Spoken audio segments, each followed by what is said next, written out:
VD. Satheesan ക്യാബിനറ്റിന്റെ സത്യപ്രതിജ്ഞ നാളെ രാവിലെ 10 മണിക്ക് തിരുവനന്തപുരം സെൻട്രൽ സ്റ്റേഡിയത്തിൽ നടക്കുകയാണ്.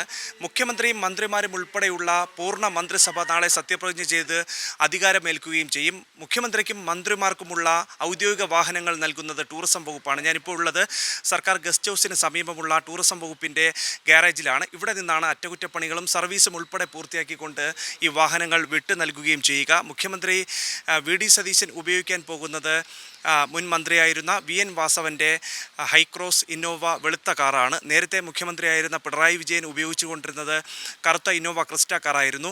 ഇപ്പോൾ അതിൽ നിന്ന് മാറി മുഖ്യമന്ത്രിയും മന്ത്രിമാരുമൊക്കെ തന്നെയും വെളുത്ത ഇന്നോവ കാർ ഉപയോഗിക്കുന്നു എന്നുള്ള ശ്രദ്ധേയമായിട്ടുള്ളൊരു കാര്യം കൂടിയുണ്ട്. ഉള്ളതിൽ ഓട്ടം കുറഞ്ഞ വാഹനമാണ് ഇത് എന്നുള്ളതാണ് മനസ്സിലാക്കാൻ കഴിയുന്നത്. 6000 കിലോമീറ്റർ മാത്രമാണ് ഓടിയിട്ടുള്ളത്. മുഖ്യമന്ത്രിയുടെ ഓഫീസിന് നൽകിയിരുന്ന ഒരു വെളുത്ത ഇന്നോവ ക്രിസ്റ്റ കൂടി ടൂറിസം ഗാരേജിലുമുണ്ട്. സ്ഥാനമേൽക്കുന്ന മന്ത്രിമാർക്കായി 24 ഇന്നോവ ക്രിസ്റ്റ കാറുകൾ ടൂറിസം വകുപ്പ് സജ്ജീകരിച്ചിട്ടുണ്ട്. മുഖ്യമന്ത്രിക്കും മന്ത്രിമാർക്കും വേണ്ടി 21 എണ്ണവും speaker, deputy speaker, chief whip എന്നിവർക്കായി ഓരോ വാഹനവുമാണ് നൽകുകയും ചെയ്യുക. കേരള സ്റ്റേറ്റ് നമ്പർ 1 അത് CM-നായിരിക്കും, മുഖ്യമന്ത്രി വി.ഡി. സതീശനായിരിക്കും.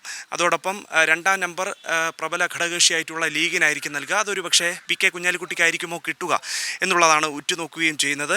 ഘടകകക്ഷി നേതാക്കൾക്ക് അടുത്ത നമ്പറുകൾ ക്രമത്തിൽ നൽകുകയും ചെയ്യും. ഷിബു ബേബി ജോണിന് 51, കെ മുരളീധരൻ 11, തിരുവഞ്ചൂർ രാധാകൃഷ്ണൻ 10, AP അനിൽകുമാർ 7 എന്നിങ്ങനെയുള്ള നമ്പറുകളാണ് ഇവർ ആവശ്യപ്പെട്ടിട്ടുള്ളത്.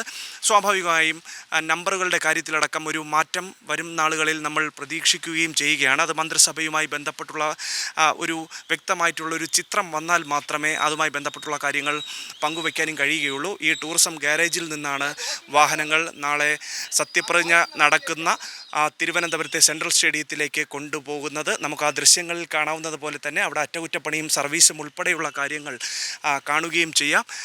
സ്വാഭാവികമായും കേരളത്തിൽ 10 വർഷക്കാലത്തിന് ശേഷമാണ് ഒരു UDF മന്ത്രിസഭ അധികാരത്തിൽ വരുന്നത്.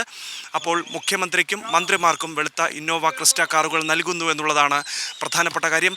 എസ്കോർട്ടിൻ്റെ പൈലറ്റിൻ്റെ കാര്യത്തിലും ഒരു കുറവുണ്ടാകുമെന്നുള്ളതാണ് പങ്കുവയ്ക്കാൻ കഴിയുന്ന വിവരം. അതോടൊപ്പം തന്നെ ഈ VVIPകൾക്ക് കറുത്ത ഇന്നോവ ക്രിസ്റ്റ കാറുകൾ നൽകണമെന്നുള്ളതാണ്. സ്വാഭാവികമായും കറുത്ത കാറുകൾ മാത്രമേ നൽകാവൂ എന്നുള്ളതാണ് കേന്ദ്ര നിർദ്ദേശമായി തന്നെ പറയുകയും ചെയ്യുന്നത്. അപ്പോൾ അതുകൊണ്ട് ഈ കറുത്ത കാറുകളിൽ നിന്ന് മാറി വെളുത്ത കാറുകളിലേക്ക് മാറുമ്പോൾ എന്ത് മാറ്റമായിരിക്കും സംഭവിക്കുക എന്നുള്ളത് കൂടി രാഷ്ട്രീയ കേന്ദ്രങ്ങളിലെ കൗതുകമായി തന്നെ എടുത്തു പറയാനും കഴിയുന്നുണ്ട്. അതോടൊപ്പം തന്നെ ഭരണപരിഷ്കാര കമ്മീഷൻ അധ്യക്ഷൻ ഉൾപ്പെടെയുള്ള ക്യാബിനറ്റ് പദവിയുള്ള മറ്റുള്ള ആളുകൾക്കുള്ള കാറുകൾ ഉൾപ്പെടെ ഇവിടെ നിന്ന് തന്നെയാണ് നൽകുകയും ചെയ്യുക. നാളത്തെ ഈ ഒരു ദിവസത്തിനായി കേരള ജനത ഒന്നാകെ തന്നെ കാത്തിരിക്കുന്ന കാഴ്ചയാണ് ഈ ഘട്ടത്തിൽ നമുക്ക് കാണാൻ കഴിയുന്നത്. മന്ത്രിതല ചർച്ചകൾ, മന്ത്രിസഭാ രൂപീകരണം സംബന്ധിച്ചുള്ള കാര്യങ്ങളൊക്കെ തന്നെയും തിരുവനന്തപുരത്ത് പുരോഗമിക്കുന്ന കാഴ്ചയാണ് കാണാൻ കഴിയുന്നത്. ടൂറിസം വകുപ്പിന്റെ ഗാരേജിന് മുന്നിൽ നിന്ന് സായി സൂര്യക്കൊപ്പം അഭിജിത്ത് ജയൻ, സി മലയാളം ന്യൂസ്. ഏറ്റവും പുതിയ വാർത്തകളും വിശേഷങ്ങളും വിരൽത്തുമ്പിലറിയാൻ സി മലയാളം ന്യൂസ് എല്ലാ ഡിജിറ്റൽ പ്ലാറ്റ്ഫോമുകളിലും ലഭ്യം.